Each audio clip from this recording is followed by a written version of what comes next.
Oh shit, I don't think he did. What you mean you don't think he did? Shit, he still commenting and posting shit. I don't know if he dead or not. Where were you when you found out about that? I was in the bed crying and shit. Why Yungeen Ace was never charged for Foolio's murder. 4 men just got convicted of first-degree murder. The death penalty is on the table. The trial ran for a full month. And through all of it, every piece of evidence, every witness, every diss track played in open court, one name kept coming up that was never on the defendant list. Yungeen Ace, the man whose rivalry with Foolio defined Jacksonville rap for years. The man whose songs were used as murder evidence.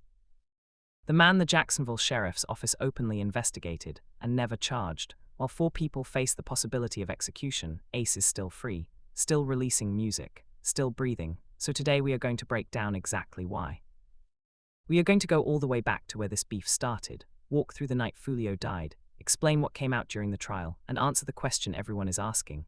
Why is Yungeen Ace not in prison right now? Let's get into it. Part 1. You're next. Why would you say that, bro? Why would you wish death on me? People want to get the target, like the high profile target, and if Foolio is out the way, now they're like, well, the only way to make another thing is you. Exactly. I'm not letting you get up. I'm not letting nobody get up on me. So, people think I'm Jacksonville and the war nobody talks understand why Foolio is dead. You have to understand Jacksonville, Florida. Jacksonville does not get the same attention as Miami or Chicago when people talk about cities shaped by street violence. But law enforcement there will tell you the numbers are just as bad, and the rap beef coming out of that city has been directly tied to real bloodshed for years. The city was divided. On one side was Six Block, the set Foolio ran with. On the other side was ATK, which stood for Ace's top killers, and an allied group called 1200. These were not just rap affiliations. According to prosecutors and gang unit detectives who testified during the trial, these were documented street organizations responsible for multiple homicides in Jacksonville over several years. Yungeen Ace was the face of the ATK side. Foolio was the face of Six Block, and both of them took their war to the internet. Decision to rap about it, post about it, turn their real-life conflict into content, is what eventually brought the whole thing into a courtroom. Part 2, the music that started everything in 2021. Yungeen Ace dropped a song called Who I Smoke. The track sampled Vanessa Carlton's 1,000 Miles, which made it go viral far beyond Jacksonville. Millions of people heard it, but underneath the catchy sample was something very dark. The song was a diss aimed at dead ops. It named people, it mocked them, it celebrated their deaths. Foolio responded. He dropped his own records. Back and forth it went, track after track, post after post, each one more aggressive than the last. What made this beef different from most rap beef is that people kept dying in real life every time the music escalated. Law enforcement in Jacksonville was watching closely. Gang unit detectives testified during the trial that the online activity between these groups directly mirrored real-world violence. When a diss track dropped, something happened on the streets shortly after. By 2023, there had already been an attempt on Foolio's life. October 7, 2023, someone shot at him and missed. He survived. Prosecutors later revealed that the same gun used in that attempt was connected to evidence found in one of the suspect's vehicles when they were arrested for his eventual murder. They tried once. Then they waited. Then they tried again. Part 3. Foolio told everyone where he would be. This is the part of the story that is genuinely hard to sit with. Foolio turned 26 on June 23, 24. He was excited about it. He posted about his Tampa birthday plans on Instagram for over a week leading up to the date. Flyers, location details, club appearances. He told the internet exactly where he would be. We came deep before my birthday, man. Everybody coming up to fail. I risk it all for you. You know what I'm saying? When the nigga get jammed, I'ma call for you. Damn. We deep as hell, 20 deep, lit everywhere we go. And when prosecutors argued that those posts were the trigger. The moment the suspects saw Foolio announce he was coming to Tampa, they started planning. Zaya Chance, the alleged organizer, began coordinating with the others. They packed weapons, they arranged vehicles, they booked an Airbnb. Then they drove from Jacksonville to Tampa, roughly 200 miles, with the sole purpose of killing Charles Jones. Chance's girlfriend, Alicia Andrews, came along. She was not a shooter, but prosecutors said her job was to help track Foolio's exact movements. Surveillance footage showed her and Chance at 2 different nightclubs at the same time. Foolio was there, never going inside, never approaching the door, just watching, reporting back. After hours of following him through the city, the group tracked Foolio to a Holiday Inn near the University of South Florida. 3 shooters, identified by prosecutors as Gathright and the 2 Murphy brothers, opened fire on Foolio's vehicle. He was shot multiple times. 3 other people in the car were wounded. Julio Foolio was pronounced dead. He was 26 years old. It was his birthday. Part 4, the arrest and the evidence. Law enforcement moved quickly. A tip came in that a gold Toyota 4Runner leaving the scene might be connected to the murder. Tampa police pulled it over and found Sean Gathright behind the wheel. In the back seat, a Glock 9mm, loose ammunition, magazines, and gun parts. A search warrant on a nearby house linked to Isaiah Chance turned up more evidence. Alicia Andrews was present at that house when officers arrived. Investigators then built the case piece by piece. Cell phone tower data placed Chance and Gathright's phones at the murder scene. Phone records showed Chance communicating with Gathright in real time during the shooting. Surveillance footage from Jacksonville showed the group loading bags into a black Chevrolet Impala before the trip. Footage from inside the ABM showed Andrews entering the residence. Then there was the behavior after the murder. Rashad Murphy allegedly posted celebratory content on social media after Foolio's death. Who y'all out? My cousin. Don't your f***ing up. You got bigger fish to fry. You with the fish. No, I'm not. Nah. I just twisted that bit so motherfucking raw. Cause I don't got no fish to fry. I done threw my big ass net out there and you hear me? Come on now.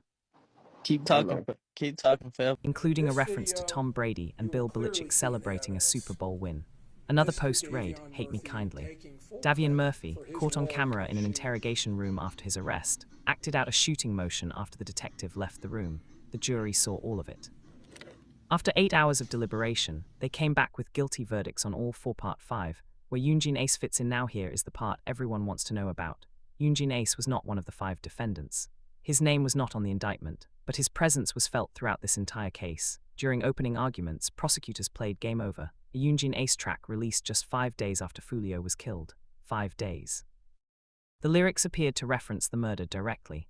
The prosecutor paused the song mid-play and broke down the coded language for the jury. Again, that is a diss against Charles Jones, whose rap name was Julio Foolio. Again, that is a diss against Charles Jones. He explained that Mr. Six referred to Charles Jones. He explained that references to Don Julio Tequila were a direct taunt at the rapper whose name was Julio Foolio. That song dropped 5 days after the murder. Prosecutors also played Who I Smoke to establish the history of the beef and the gang war context that motivated the killing. But the most significant piece involving Ace came from detective testimony. A detective testified that during the investigation, they found evidence that Yungeen Ace had sent a meme to one of the suspects around the time of the killing. The Jacksonville Sheriff's Office publicly acknowledged that Ace was part of their ongoing investigation into the broader conspiracy. And then nothing happened to him. Part 6, why he was never charged. This is the core question. And the answer comes down to one thing: evidence. In April 2024, just 2 months before Foolio was murdered, Yungeen Ace was arrested on a felony firearm charge. It looked serious. Then the case was dropped. Insufficient evidence. He walked. When the murder investigation expanded, JSO looked at Ace's possible role. A meme sent to a suspect. A song that seemed to celebrate the killing before most people even knew the details. An open acknowledgement from law enforcement that he was under investigation. But here is what prosecutors needed that they apparently did not have. They needed phone records or location data placing him in the planning conversations. They needed a witness willing to testify that Ace gave a directive or had prior knowledge of the specific plan. They needed something that went beyond association and circumstantial connection. A diss track is not a confession. Sending a meme is not conspiracy. Being affiliated with the same gang as the shooters is not enough to put someone on trial for murder. The American legal system requires proof beyond a reasonable doubt. And whatever investigators found when they looked at Yungeen Ace, it did not clear that bar. At least not yet. The key words there are not yet. The Jacksonville Sheriff's Office has never officially said the investigation into Ace is closed. That door remains open. Whether anything ever comes through it is a different question. Part 7, what the verdicts mean. On May 8, 2026, the jury returned. State of Florida versus Isaiah Jermaine Chance, case number 24 CF 11996A, Trial Division 1, verdict form.